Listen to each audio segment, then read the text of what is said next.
Just when you think NEO is slowing down and they will not achieve profitability, think again. Hi guys, welcome back to my channel, The Wealthy Mindset. It's yours truly, Money Making Mitch.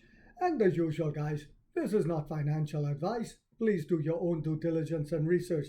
So as Envo launches its second limited edition for its debut model in 2 weeks, yes, you heard that right. What else are they doing? Well, Europe continues to be graced by excellence. While sadly here in America we stay in the Stone Age.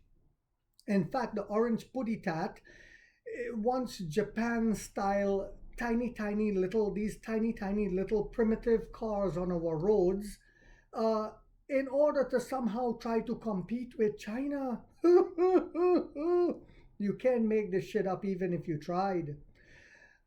Whilst all that is happening, Neo Group is entering Hungary a month after launching in Austria, with its main brand and sub-brand Firefly represented by the same distributor.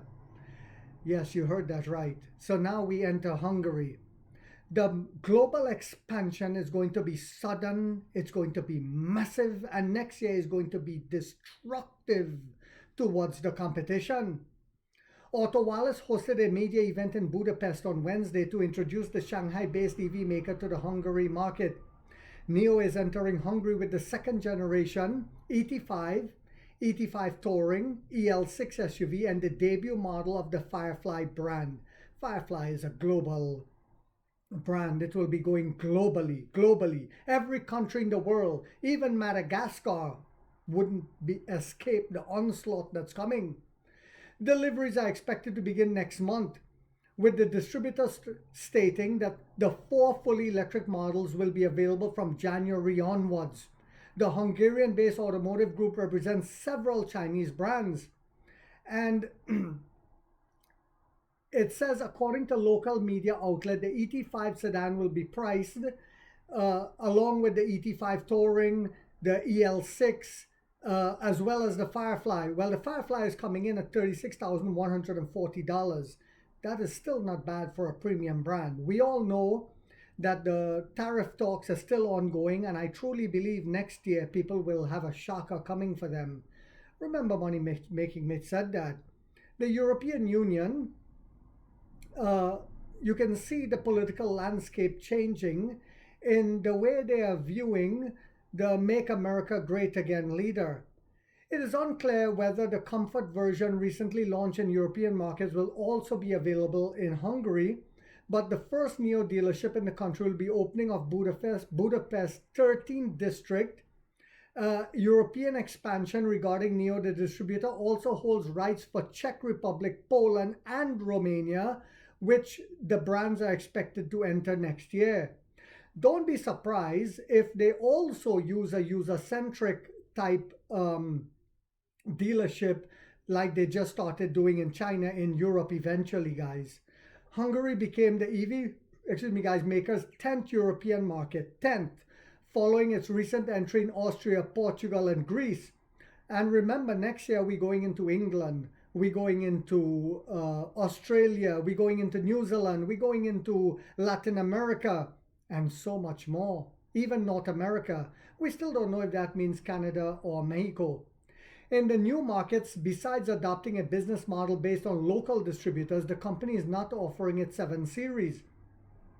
NEO has been facing, however, a report by EV earlier this week, preliminary data showed that NEO Group is on track to achieve record monthly sales this month across the Netherlands and Sweden. Yes. Daily registration data for Germany, the largest European automotive market, is not tracked, but NEO has since 2022 a plant in Hungary to assemble its battery swapping stations, destined for the European markets, located in Biertorgeby outside Budapest. It covers about 10,000 square meters. I probably pronounced that name wrong, sorry guys. However, NEO's battery swap network development in Europe has sharply slowed this year due to investment cuts in order to achieve profitability.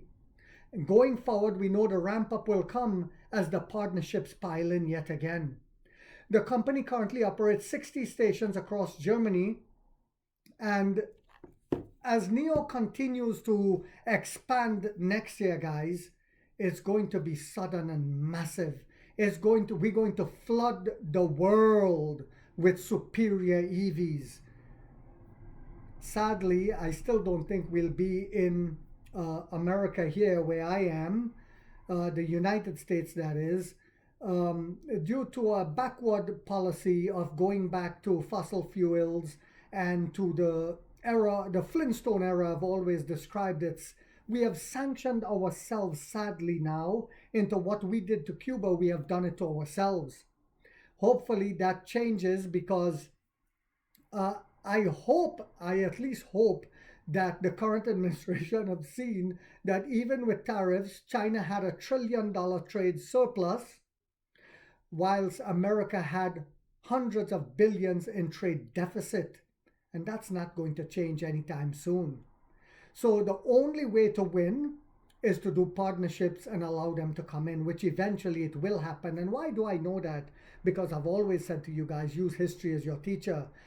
When they tried to block Toyota and the Japanese from coming in here, because at that time they were superior, eventually they had to let them in, because countries that they called the third world were having better cars, better laptops, better phones, better TVs, and it's happening again.